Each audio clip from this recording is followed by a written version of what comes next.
ஹராமா கூடாண்டா சொல்றா இறைவனே, நாங்க அப்படிதான் செய்வோம் அப்படின்ட்டு ஹலாலை ஹராமாக்குகிறார்கள். இவங்கள குர்ஆனை பின்பற்றாங்க.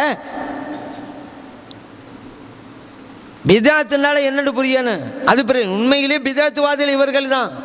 கலா தொழுகை இல்லைங்கிறாங்க, ஹதீஸில் இருக்குது கலா தொழுகை இருக்குன்னு சொல்லி. குர்ஆன் தொழுவதற்கு சுத்தம் தேவையில்லை அப்படிங்கிறாங்க, சுத்தம் வேணும்னு இருக்குது ஹதீஸில். ஒவ்வொரு வருஷமும் ஜக்காத்து கொடுக்கணும்னு இருக்குது, ஒவ்வொரு வருஷமும் தேவையில்லைங்கிறாங்க. அப்படியானால் வஹாபிகள் தான் பிதாத்துவாதிகள். ஸல்லல்லாஹு சொன்னாங்க, மன் அஹதஸ ஃபீ அம்ரினா ஹாதா மா லைஸ மின்ஹு ஃபஹுவ ரத்துன். இந்த மார்க்கத்திலே இல்லாத ஒன்று புகுத்தப்பட்டால், உருவாக்கப்பட்டால், யாராவது உண்டாக்கினால் ஃபஹுவ ரத்துன், அது மறுக்கப்பட வேண்டும். புகாரிலே பதிவு செய்யப்பட்ட ஹதீஸ். மார்க்கத்திலே இல்லாததையெல்லாம் இவர்கள் தான் புகுத்துகிறார்கள். மௌலிது ஷரீஃப் இருக்குதுங்க, ஆனால் வஹாபிகள் இல்லைங்கிறா, மார்க்கத்தில் இல்லா கருத்தை புகுத்துறாங்க. இறந்து போனவங்களுக்கு யாசின் சூரா ஓதணும்னு அஹ்மதில் இப்னு மாஜால பதிவு செய்யப்பட்டிருக்கு. மையத்திற்கு குர்ஆன் ஓதாதீங்கிறாங்க. ஹதீஸுக்கு எதிராக அவங்க கருத்து சொல்றாங்க, மார்க்கத்தில் இல்லாத கருத்தை புகுத்துறாங்க. வஹாபிகள் தான் பிதாத்துவாதிகள், நினைவிலே வைங்கள்.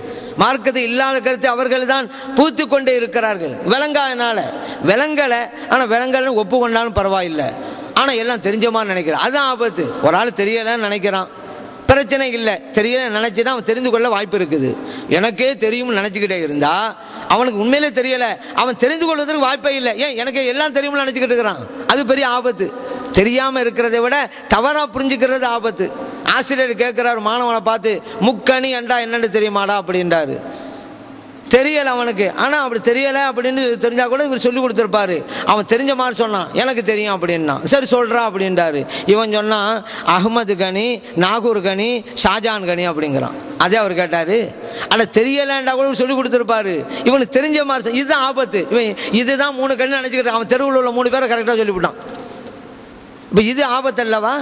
இல்லைங்க, இந்த வஹாபில் அப்படித்தான். குர்ஆனும் தெரியலை, ஹதீஸும் தெரியலை, தெரிஞ்ச மாதிரி நினச்சிக்கிட்டு இருக்கிறாங்க. இது ஆபத்து. தெரியலன்னு நினைக்கணும். வஹாபியர் பயானுக்கு வந்தால் காலிப்பானையோடு வரணும், பாத்திரத்தை காலியாக வச்சுக்கிட்டு வரணும். அப்போ தான் நம்ம சொல்கிறது அங்கே போய் விழும். வரும்போதே அந்த பாத்திரத்தை நிரப்பிக்கிட்டு வந்து உட்கார்றது. அப்புறம் நம்ம சொல்ல எங்கே போவோங்க, அந்த பாத்திரத்தை நிரப்பி வச்சு விட்டால. அப்படி இருக்கக்கூடாது. காலி பாத்திரத்தோட வா, சொல்கிறதெல்லாம் விளங்கும். நபிகள் நாயகம் ஸல்லல்லாஹு அலைஹி வஸல்லம் மேலே சஹாபாக்கள் எப்படி பிரிய வச்சுருந்தாங்க தெரியுமா? உத்பான் ரலியல்லாஹு அன்ஹு வயசு திறந்துட்டாங்க, பாங்க சொன்னால் பள்ளிக்கு வர முடியாது.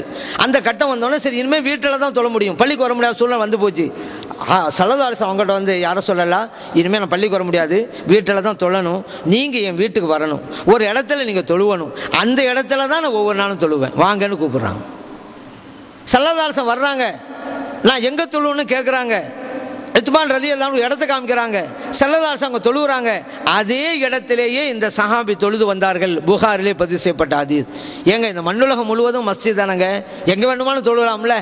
ஸல்லல்லாஹு அலைஹி வஸல்லம் அவர்கள் தொழுத இடத்தில் நான் தொழ வேண்டும் என்று அவர் நினைக்கிறார்கள் என்றால் ஸல்லல்லாஹு அலைஹி வஸல்லம் அவர்கள் எப்படி அவர்கள் புரிந்து வைத்திருந்தார்கள் பாருங்கள். சஹல் ரலியல்லாஹு அன்ஹு அறிவிக்கிறாங்க, ஸல்லல்லாஹு அலைஹி வஸல்லம் அவங்ககிட்ட ஒரு பெண்மணி வந்தாங்க, ஒரு அழகான ஆடை கொண்டு வந்தாங்க. சொன்னாங்க, யார ரசூலல்லாஹ், என்னுடைய கைப்பட இதை நான் நெய்தேன், நானே தயாரித்தேன், என் கையால் தாங்க போடணுங்கிறதுனால.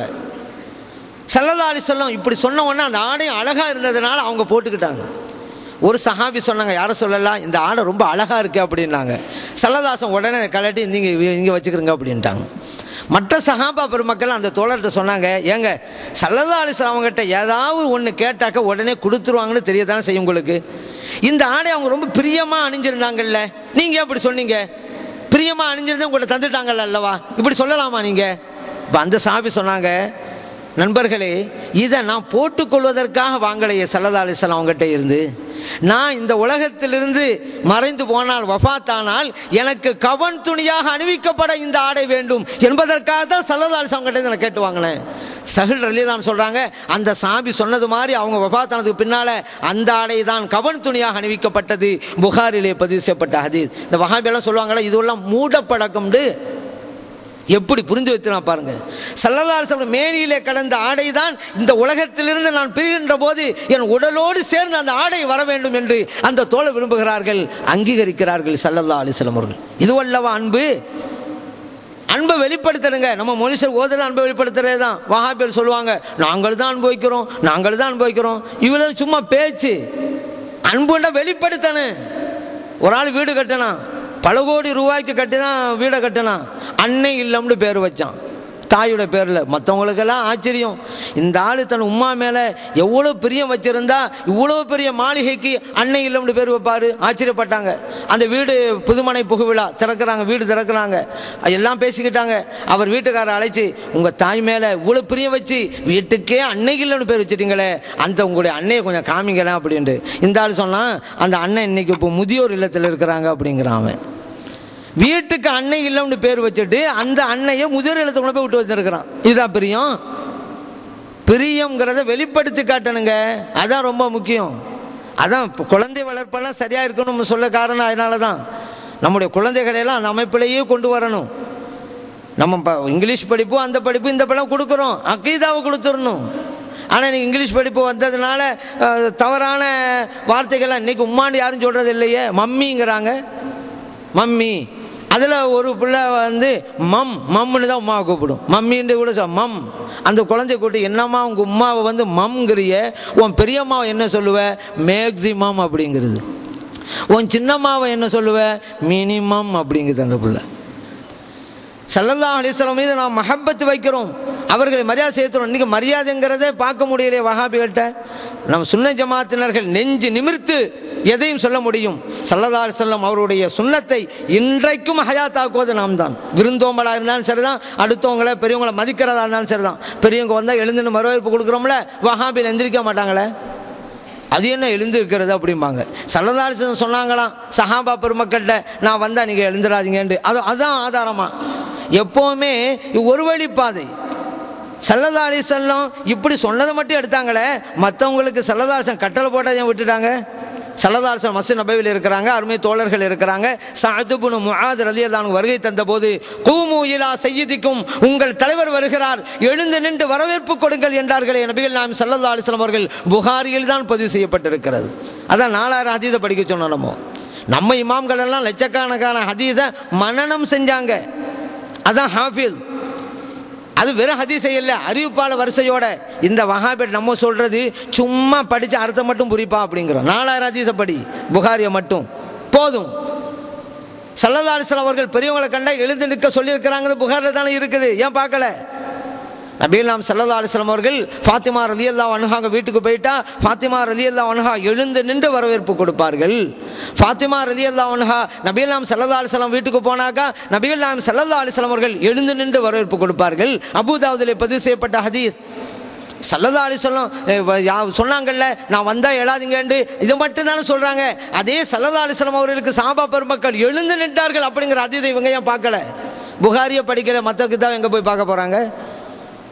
ஷுஅபுல் ஈமான்ல பைஹக்கி இமாம் பதிவு பண்ணியிருக்கிறாங்க. சஹாபா பெருமக்கள் சொல்றாங்க, ஸல்லல்லாஹு அலைஹி வஸல்லம் எங்க கூட இருந்தாங்க, அவங்க எழுந்த உடனே நாங்களும் எழுந்து நின்றோம்.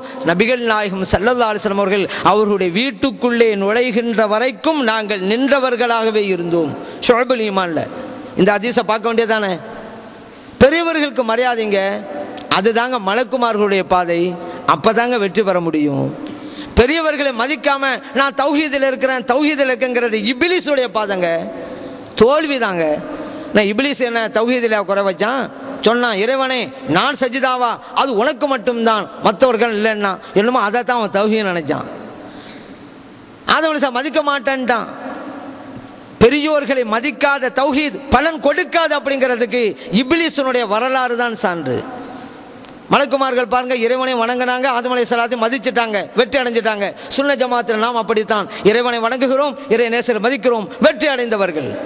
இப்லீஸ் இறைவனை வணங்கினான், இறை நேசரை மதிக்க தவறினான், தோல்வி அடைந்தான். வஹாபின் அப்படித்தான், அல்லாஹ் வணங்குறோம் சொல்லிக்கிட்டு இருக்கிறாங்க, ஆனால் அவங்க சொல்ற அல்லாஹ் வேற, நம்ம அல்லாஹ் வேறங்க, அதை நினைவுல வைங்க. ஆனால் தோற்று போவார்கள், இப்லீஸ் தோற்று போன மாதிரி. சஹாபா பெருமக்க பாதை நம்ம போய்கிட்டு இருக்கோம். நம்ம இறைவனை வணங்கினார்கள், நபிகள் நாயகம் ஸல்லல்லாஹு அலைஹி வஸல்லம் மதித்தார்கள். அப்படிதான் நம்ம அல்லாஹ் வணங்குறோம், ஸல்லல்லாஹு அலைஹி வஸல்லம் மதிக்கிறோம். அன்னைக்கு முனாஃபிக்குகள் இருந்தார்கள், இறைவனை வணங்கினார்கள், ஸல்லல்லாஹு அலைஹி வஸல்லம் அவர்கள் மதிக்க தவறினார்கள், தோல்வி கண்டார்கள். அல்லாஹ் குர்ஆனில் சொல்றான், இன்னல் முனாஃபிகீன் ஃபித்தர்கில் அஸ்ஃபலி மினன் நார். முனாஃபிக்குகளுக்கு நரகத்திலேயே படுபாதாள தண்டனை இருக்குன்றான். அவங்களாம் யாரு? அல்லாஹ் வணங்கணும் தான், தொழுதவ தான், நோன்பு வச்சவ தான், ஜக்காத்து கொடுத்தவ தான், ஹஜ்ஜு செஞ்சவ தான் முனாஃபிக்குகள் எல்லாம். அல்லாஹ் சொல்லிவிட்டான், நான் நரகத்தில் சாதா நரகம் இல்லை, படுபாதாள நரகம்ட்டான். அந்த முனாஃபிக்குகள் செஞ்ச குற்றம் என்ன? நமது நாயகம் ஸல்லல்லாஹு அலைஹி வஸல்லம் அவர்களை மதிக்க தவறினார்கள். முடிஞ்சு போச்சா? ஏன் ஹபீபை மதிக்காம நீ தொழுது என்ன பிரயோஜனம், நோன்பு வச்சு என்ன பிரயோஜனம், ஹஜ்ஜு செஞ்சு என்ன பிரயோஜனம்? குர்ஆன் சொல்லி காட்டுதா இல்லையா? நம்ம பாருங்க, சஹாபா பெருமக்கள் சென்ற பாதையில் அல்லாஹ் வணங்குறோம், ஸல்லல்லாஹு அலைஹி வஸல்லம் அவங்களை மதிக்கிறோம். இதுதான் சஹாபா பெருமக்கள் பாருங்க, நிச்சயம் வெற்றி இருக்கிறது. ஷைத்தான் இப்படி சொன்னான்ல, இறைவனை உனக்கு மட்டும் செய்வேன் அது மாதிரி செய்ய மாட்டேன்றவன் அல்லாஹ் ரொம்ப சந்தோஷப்பட்டானா? இப்லீஸை கூப்பிட்டு வச்சு பக்கத்து உட்கார வச்சு சரியான தௌஹீத் வாஜா நீ தாண்டா இருக்கிறேன்னு சொன்னானா இறைவன்? போலி தௌஹீத். அந்த தௌஹீத் எந்த பிரயோஜனத்தையும் கொடுக்காது, நினைவு வைங்க.